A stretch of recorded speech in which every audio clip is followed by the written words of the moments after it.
की टीम है उनके साथ एक हमारा वार्तालाप था, कार्यशाला थी। तो इसलिए वो सुबह से चालू होके वो अभी थोड़ा सा ओवरलैप हुआ और अभी अध्यक्ष जी अभी वहां पर अभी बोल रहे हैं, तो मैं लेकिन बीच में से उठ के मैं आपसे बात करने के लिए आया हूं। मैं एक बार पुनः आपसे माफी चाहता हूं।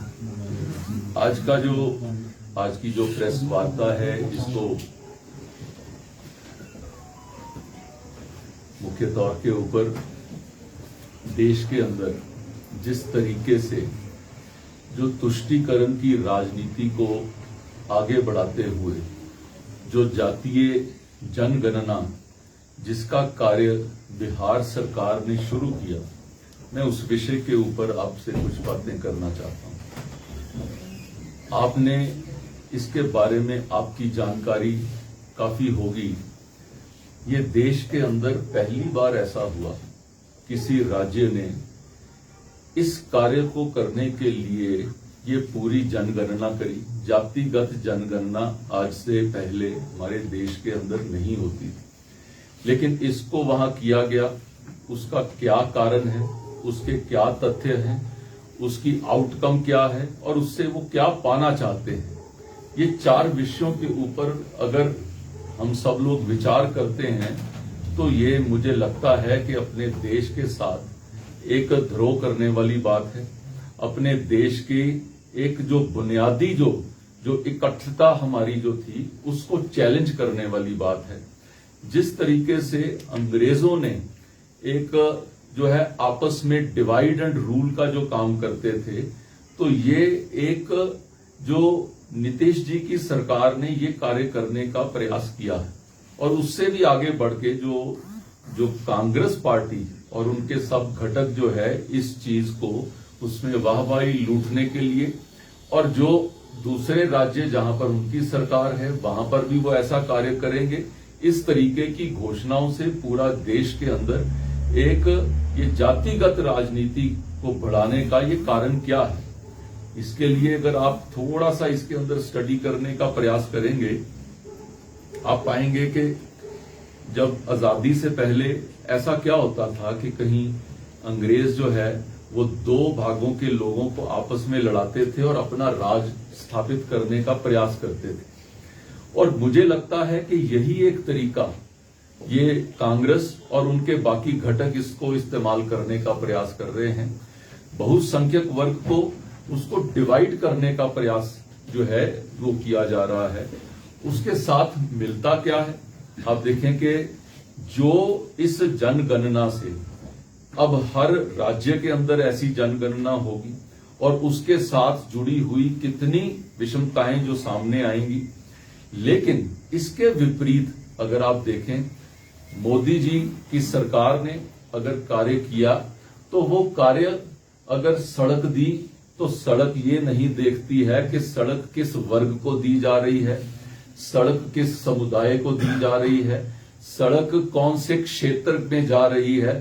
सड़क दी तो सबके लिए। अगर उज्ज्वला योजना में अगर गैस मिली को मिली, ये किस क्षेत्र को मिली, ये किस समुदाय को मिली, ये उन्होंने नहीं देखा। उन्होंने सबको वो चीज दी। अगर बिजली का प्रबंध किया तो वो सबके लिए किया, अगर पढ़ाई का प्रबंध किया तो सबके लिए वो प्रबंध हुआ।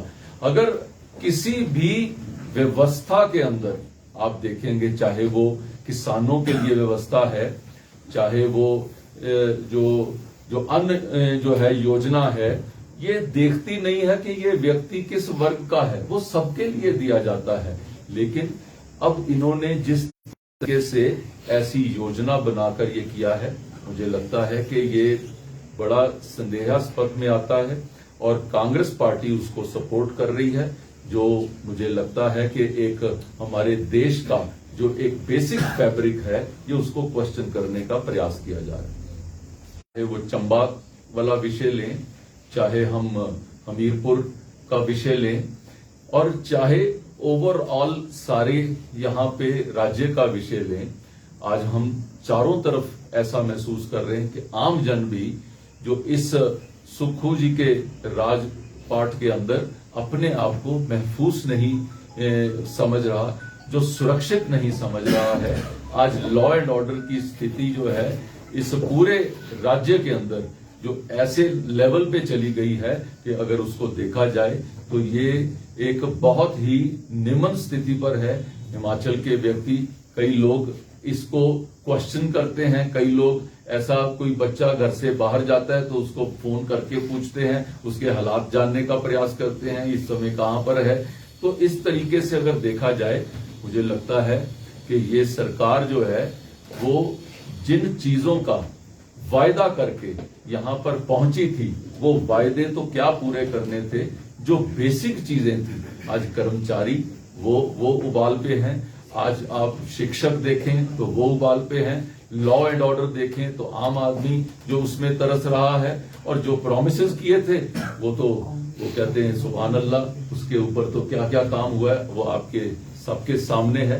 मेरा विषय आपके सामने इतना ही था। अगर आपका कोई सवाल है इनके ऊपर तो मैं उसका जवाब दे सकता हूँ।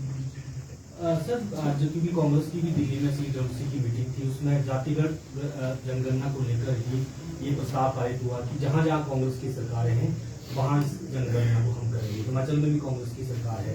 आपको क्या लग रहा है कि जातिगत जो जनगणना है तो उसको क्यों नहीं होनी चाहिए? क्या कमियां, क्या नुकसान इसका देश या प्रदेश में? देखिए, अगर ओवरऑल अगर आप उनकी मानसिकता को रीड करने का प्रयास करें, जनगणना पिछले 70 वर्षों से देश के अंदर जनगणना हो रही है। इस विषय के ऊपर कंप्लीट जानकारी आज से कोई लगभग 10 वर्ष पहले भी ये सुप्रीम कोर्ट तक ये मामला भी पहुंचा था। लेकिन इस चीज के ऊपर ये आया कि जो जातीय जनगणना नहीं होनी चाहिए, ओवरऑल जनगणना होना वो सबको जरूरत भी होती है, और देश को आगे बढ़ने के लिए जनगणना कहां पे कितनी है वो होना चाहिए। लेकिन जब आप उसको जातियों में बांटने का प्रयास करते हैं तो वो प्रयास की वजह से उसकी एक अलग तरह से एक सनावी मोड में रहती है। आज हम यहां पर भी हम जो कार्य करने के लिए आए थे, चुनाव चाहे जितनी भी दूर होता है या जितना भी पास होता है, बीजेपी का कार्यकर्ता वो तैयार रहता है। 5 राज्यों के अंदर भी हमारे कार्यकर्ता उसकी हुई है। आज हमने शंखनाद यहां से आज किया है। ये जो हमारा आईटी और सोशल मीडिया सेक्टर के जो सारे कार्यकर्ता आज यहां पर कार्यालय में आए हुए हैं, और इस चीज को हमने अलग से करने के लिए हमने आज पूरे दिन की कार्यशाला रखी है। बूथ सशक्तिकरण अभियान के अंतर्गत हमारा वो अलग से कार्यक्रम वो चल रहा है। इसी तरीके से पार्लियामेंट लेवल के ऊपर हमारी वहां की भी हमारी जो है टीम्स बन गई हैं।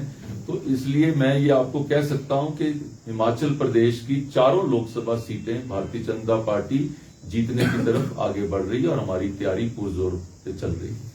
सर, बिहार में जब जातिगत जनगणना हुई तो उस वक्त कोर्ट में भी मैटर गया, और ये उसमें याचिका में कहा गया था कि केंद्र सरकार ही जनगणना कर सकती है, राज्य अपने स्तर पर इस तरह की गणना नहीं कर सकते। तो क्या फिर अगर हिमाचल प्रदेश जैसे जो भी कांग्रेस शासित राज्य हैं, जहां जहां जातिगत जनगणना पर आगे कांग्रेस बढ़ेगी, क्या उसके खिलाफ कोर्ट जाने की तैयारी या इस पर कोई विचार होगा? देखिए, ये थोड़ा हाइपोथेटिकल सवाल है। First let them decide here, then we will कम।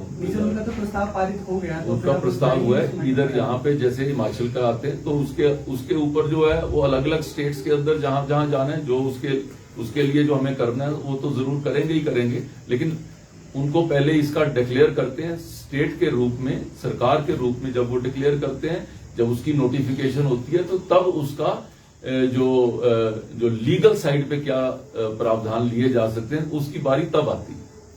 सिर्फ बागवानी मंत्री जगत सिंह नेगी का कहना है कि जब लोकसभा चुनाव नजदीक आते हैं तो भाजपा अक्सर जाति और धर्म की राजनीति करना शुरू कर देती है, और यही कारण है कि जातिगत जनगणना को मना किया जाता है भाजपा। उल्टा चोर कोतवाल को दंड। इसके अंदर इससे ज्यादा क्या कह सकते हैं। सारे देश जानता है कि इस तरह की राजनीति कांग्रेस इस चीज की एक्सपर्ट रही है। भाजपा ने कभी, हम तो अंत्योदय वाले लोग हैं, जो लाइन में अंतिम छोर पर व्यक्ति बैठा है।